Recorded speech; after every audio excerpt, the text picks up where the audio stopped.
बहुत पुरानी बात है। गांव में एक बहुत होनहार लड़का हुआ करता था। वह धनुर्विद्या में बहुत निपुण था। वह राज्य का सबसे अच्छा धनुर्धर बनना चाहता था। गांव की प्रतियोगिताओं में वह हमेशा प्रथम आता था। सबसे अच्छा धनुर्धर बनने का सपना लेकर वे एक बहुत प्रसिद्ध गुरु के आश्रम में गए और उनको अपने लक्ष्य के बारे में बताया। गुरु ने उस लड़के से कहा, अगर तुम राज्य के सबसे अच्छे धनुर्धर बनना चाहते हो तो तुमको मेरी हर एक बात बिना प्रश्न किए माननी पड़ेगी, तभी तुम ये लक्ष्य प्राप्त कर सकते हो। उस लड़के ने गुरु की बात मान ली और आश्रम में रहने लगा।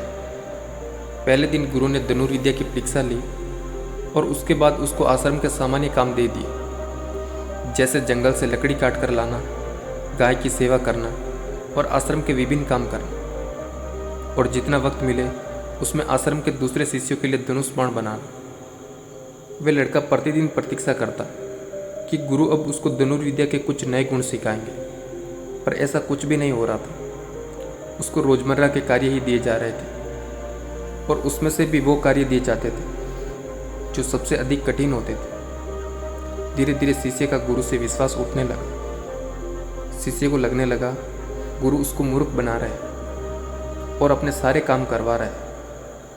इतने दिनों में उन्होंने मुझे एक भी धनुर्विद्या का गुण नहीं सिखाया, बल्कि लकड़ी काटना और ना जाने क्या क्या सिखा रहे। एक दिन आवेश में आकर शिष्य गुरु से कहता है, आप मेरा गलत फायदा उठा रहे हैं और आप मुझे कुछ नहीं सिखा रहे। जैसा मैंने लोगों से आपके बारे में सुना था, आप वैसे बिल्कुल भी नहीं हैं। इसलिए आज मैं ये आश्रम छोड़कर जा रहा हूँ। मैं बड़ी उम्मीद से आपके पास आया था, पर अब मुझे लगता है मुझे सभी ही अपने लक्ष्य को प्राप्त करना होगा। इतना कहकर शिष्य आश्रम छोड़कर वापस अपने गांव चला जाता और गुरु मुस्कुरा कर शिष्य को आशीर्वाद देते और अंदर चले जाते। शिष्य गांव में जाकर धनुर्विद्या का अभ्यास करता है तो देखता है उसके हाथ पहले से अधिक मजबूत है और वह आसानी से निशाना लगा सकता है। अब उसको धनुष पहचानने में बहुत सहूलियत मिल रही थी और उसका तीर अब बहुत दूर तक मार कर रहा था, जो पहले इतना दूर कभी नहीं जाता था।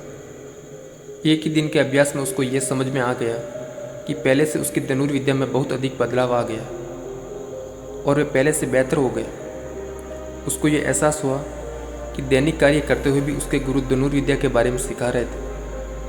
वह तुरंत आश्रम गया और गुरु से माफ़ी मांगने लगा। गुरु ने कहा, तुमने बहुत दिनों तक बिना प्रश्न किए जो मैंने कहा वह किया।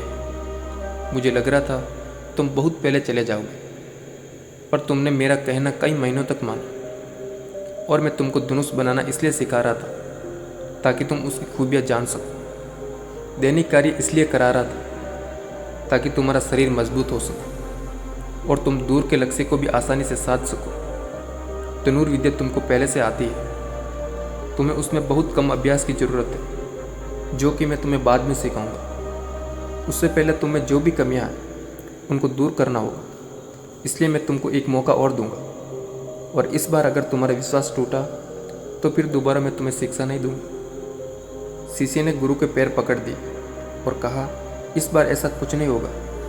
मुझे ज्ञानी को क्षमा कर दीजिए और अपने ज्ञान का भंडार मुझ पर उड़ेल दीजिए, जिसके कारण मैं धनुर्विद्या में ही नहीं बल्कि सभी गुणों में पारंगत बन जाऊँ। गुरु ने शिष्य को कुछ दिनों में धनुर्विद्या सिखाना चालू कर दी और शिष्य ने अपना लक्ष्य बहुत आसानी से प्राप्त कर लिया। दोस्तों, किसी भी कार्य को करने से पहले हमें यह जरूर समझ लेना चाहिए कि उसका हम पर क्या प्रभाव पड़ रहा है। कभी कभी हमको जो छोटा काम लगता है और दैनिक जीवन के लगते हैं, उनसे भी हमारे आचरण में और गुणों में बहुत बदलाव होता है। इसलिए हमें छोटा से छोटा कार्य भी बड़ा समझकर करना चाहिए। किसी भी कार्य को छोटा नहीं समझना चाहिए और शिष्य का यह कर्तव्य होता है कि वे गुरु पर पूरा भरोसा करें और उनकी हर आज्ञा का पालन करें। गुरु अपने शिष्य को कभी भी कुछ गलत नहीं सिखा सकता और ना ही उसके बारे में गलत सोच सकता है।